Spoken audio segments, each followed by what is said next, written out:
I'm the project manager of a global program called Policy Advice for Climate Resilient Economic Development, financed by the German Federal Ministry of the Environment, Nature Conservation and Nuclear Safety in the frame of the International Climate Initiative. Why is this important for Vietnam? Vietnam is a country at high risk due to climate change. Floods, storms, sea level rise.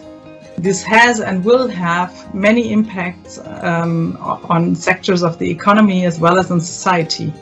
Knowing and understanding the specific climate risks and main vulnerable economic sectors, being able to quantify the effects of investments of various adaptation measures on indicators like GDP and employment, and the direct and indirect effects on various sectors in the short, medium and long run is the cornerstone of climate resilient economic development. CRED can assist Vietnamese policymakers at various stages in the policy cycle of medium and long-term strategies on climate policy, the national adaptation processes, sectoral planning, or more importantly, current, the National Action Plan of the Green Growth Strategy. Jointly with economists from the Halle Institute of Economic Research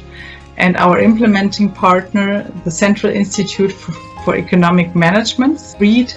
on a model type, and IWH created a dynamic general equilibrium model, DGE CRED.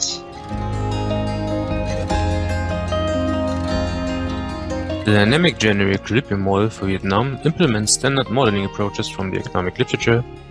Further, it links the economic sectors to climate variables through damages on productivity and the destruction of the capital stock. It reduces the complex economic system to a set of mathematical equations.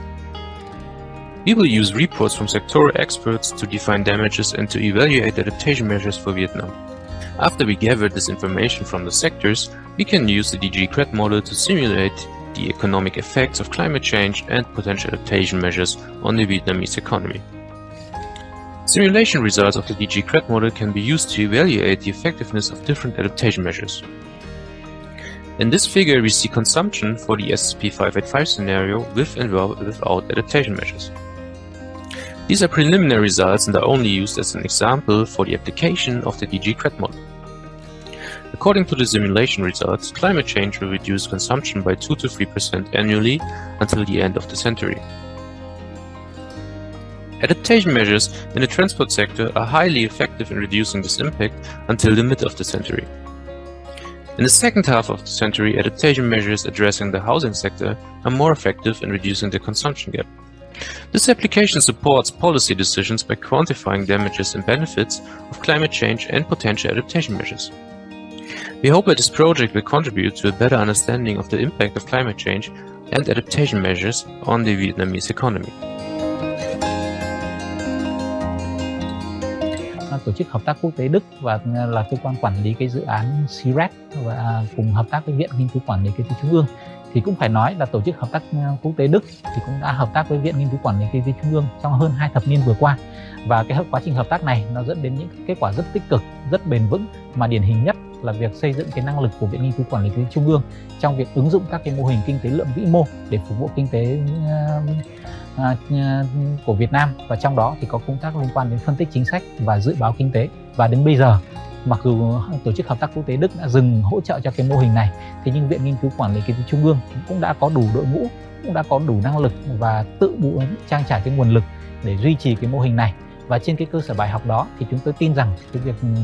hợp tác liên quan đến xây dựng cái mô hình CRED gắn với cái việc là ứng phó, đánh giá các cái tác động của các kịch bản ứng phó với biến đổi khí hậu, nó sẽ lồng ghép vào những cái kết quả trong việc xây dựng cái kịch bản điều hành kinh tế, kịch bản chính sách để ứng phó với biến đổi khí hậu, và từ đó đưa ra những cái kiến nghị về các mô hình kinh tế phù hợp. Cái mà chúng tôi đạt được đấy là một cái sự đồng thuận cả một cái mạng lưới rất lớn, bởi vì không chỉ có Viện Nghiên cứu Quản lý Kinh tế Trung ương mà còn có những cơ quan khác, những cái viện nghiên cứu khác của Việt Nam, ví dụ như các viện của Bộ Nông nghiệp và Phát triển Nông thôn hay là Viện của Bộ Tài nguyên và Môi trường. Với một cái mạng lưới rộng như vậy, chúng tôi tự tin rằng khi mà quá trình nâng cao năng lực hoàn thành thì rõ ràng là cái kết quả